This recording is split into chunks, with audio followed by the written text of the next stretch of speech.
the animal is acting like a mirror, being reflective, and it really has something to do with the dynamic that's going on. So I said, whatever feels comfortable to you, perhaps a therapist going in and talking about, where does this fear come from? Find the origin of it, because if you do, the fear will be gone. If the fear is gone, guess what? Your dog can let go of that behavior. That's how you help the animal. That all takes place, though, right, Carol, on a telepathic level, that the animal feels that you're at peace, that there's some part of your energy that's at peace now and isn't carrying that, so it doesn't have to dynamically function in this capacity anymore, correct? Exactly. The behavior is over. It's done. It's done. Just like the horse changed overnight. Just like, the cat raspberry changed overnight.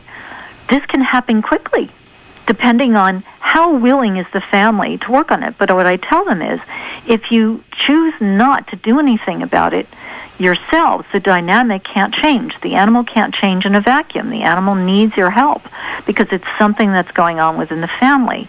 And don't look at it as though that there's something wrong with you. There isn't. What the animal's projecting is just a part, an aspect of yourself that really needs to be nurtured. That's all.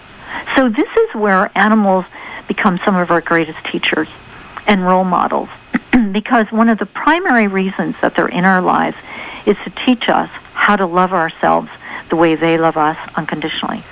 That's their goal for us. That's what they try to do every day of their lives with us, is to teach us how to love ourselves. And they will do it in lots of different ways. They want to be of service. They always have wanted that. And they don't want us to be in any kind of pain in any way. They don't want us to be in pain physically, emotionally, spiritually, mentally. They will do whatever it takes to help us, which is absolutely incredible. So for me, I look and say, oh my gosh, this is free therapy. Take it, and most people will change because of their animals, because they know that they love them and they feel safe with the animals. So if you had a word to say to a 15-year-old who could use the relationship with a cat to transform himself, what would you say? I guess I would say, suppose you really liked somebody in school and they didn't like you, but you really wanted, there was some kind of wanting that you had. You really wanted to get to know this person. You wanted this person to be your friend. Wouldn't you feel bad that that person wasn't allowing you in to their life, that was shutting you off? Wouldn't you want that person to open up, to really get to know you and to give you a chance, to give you that opportunity to know who you were? Wouldn't you want that? So if he could look at it from child to child, and it would be no different, would you be willing to really give this animal a chance to see who this animal possibly could be with you, and possibly what this animal might be able to offer? That's awesome. You can find Carol Gurney under Gurney, Gurney Institute.com. And you can pick up the book, The Language of Animals, 7 Steps to Communicating with Animals by Carol Gurney, or is that on Amazon? Where should they buy your book? They can go on my website, and we have under products, they'll see the book, and it will link them to Amazon. Yeah. Fabulous. Now, you have an entire horse ranch where you live, don't you, and train? I do. Well, I have an arena, and I have 2 horses on the property, and I've got a dog and a cat.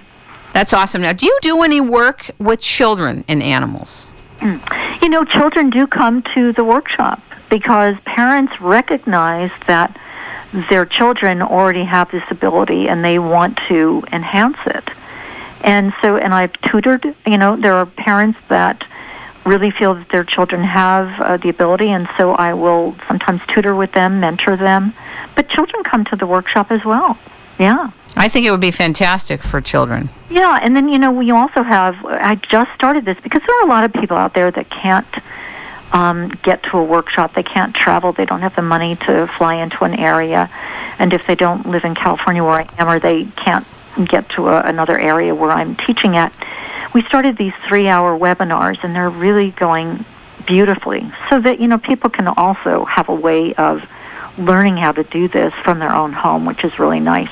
And then, of course, we've got the CDs and DVDs and that for people to learn as well. So 3-hour webinars, do these take place on Saturdays or? On different times. We mostly have them on Sundays.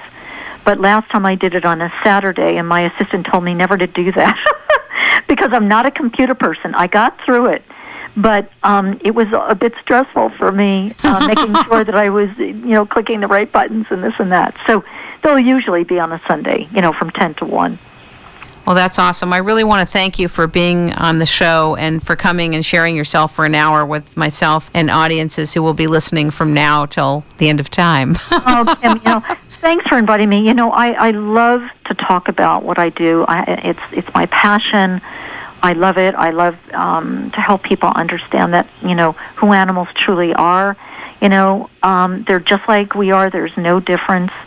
They just happen to be in a different body and to speak a language that we do speak. We just are, it's a language that we haven't used in a long time. So, thank you so much. And I hope that you will come back. If you would like to share anything about Simba, that's fine. And I'd also like to invite you back to maybe talk to some kids on the show. Sure, and there's so much more to talk about, so many different issues of animal communication. I'd be delighted to.